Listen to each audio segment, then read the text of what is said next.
यहाँ कुछ लोग हैं, हम आप लोगों से जानना चाहेंगे कि आप लोग यहाँ पर प्रशांत महासागर जन सुराज में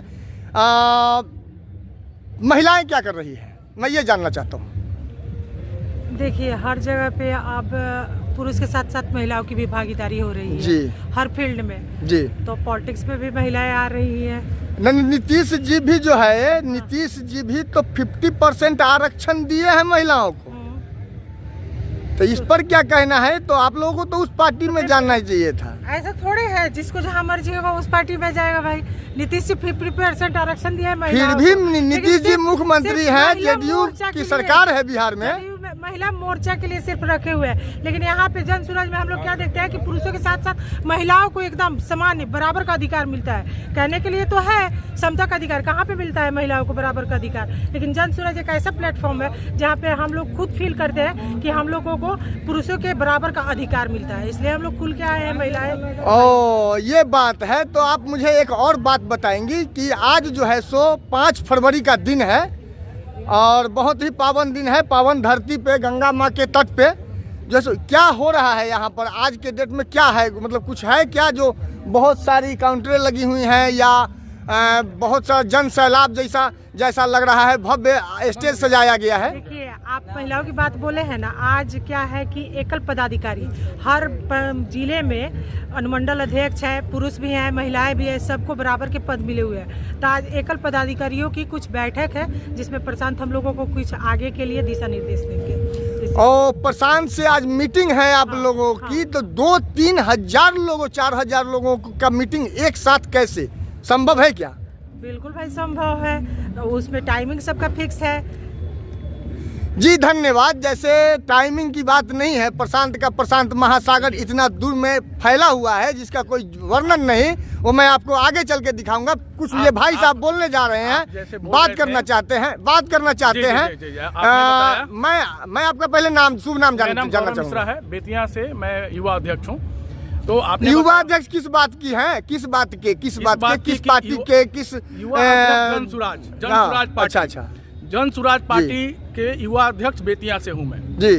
आपने जैसे बताया कि 4,000 लोगों की एक बार मीटिंग कैसे होगी, इतने बड़े प्रशांत किशोर के द्वारा जो बनाया गया है ये गांधी आश्रम, इसमें इतनी जगह है कि मुझे लगता है एक बार में लाखों लोगों की मीटिंग हो सकती है। तो सिर्फ 4,000 की बात जी, बिल्कुल। और रही सवाल युवाओं की भागीदारी की, तो सारे पार्टी वाले लोग युवाओं की भागीदारी की बात जरूर करते हैं, लेकिन जब विधानसभा की बात आती है तो युवा कहीं दिखते नहीं है। सब लोग 60 साल से ऊपर वाले लोग को ही तरजीह देते हैं।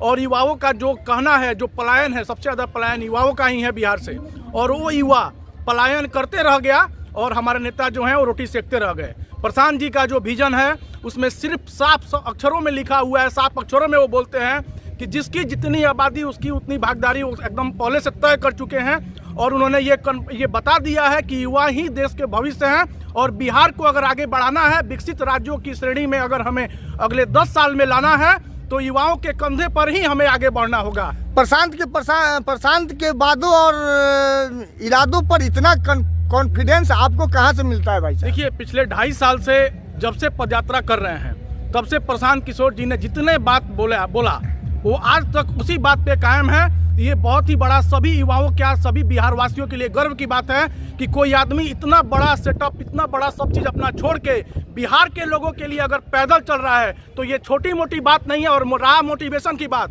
तो कोई नेता पैदल नहीं चल सकता है। पैदल चलने से बिहार का पलायन नहीं रुक जाएगा, शिक्षा व्यवस्था नहीं। हाँ, इससे होना जाना कुछ नहीं है। देखिए, ना चल झूठ बोल के निकलिएगा, हमसे नहीं निकल पाइए। बता रहा हूँ, मैं एक छात्र यूनियन से ही आया हूँ जी। और बिहार की जो दुर्दशा रही जी, किसी सत्ताधारियों ने भी कभी बिहार की शिक्षा व्यवस्था को बदलने की बात नहीं की। जी जी, बिल्कुल। लंबी वादाएं होती है लेकिन शिक्षा को बेहतर बनाने की बात किसी पार्टी ने नहीं की। बात करते हैं, इसका प्लेटफॉर्म क्या है? नहीं, आदरणीय प्रशांत किशोर जी जब पार्टी बनाने की बात आई, उससे पहले उनका पहला एजेंडा रहा कि बिहार की शिक्षा जो है वह विश्वव्यापी हो, और उसके लिए उन्होंने पूरे विश्व से शिक्षाविदों को बुलाकर बिहार की शिक्षा व्यवस्था के एक खाका पहले से तैयार किया गया है। और पहला जन सुराज की जो मिशन है कि बिहार की व्यवस्था शिक्षा की ऐसी की जाए कि विश्वव्यापी हो और रोजगार परक हो। सिर्फ डिग्रियां बांटने से रोजगार नहीं मिल सकती है, और यह पलायन की समस्या दूर नहीं होती। दूसरी समस्या बिहार को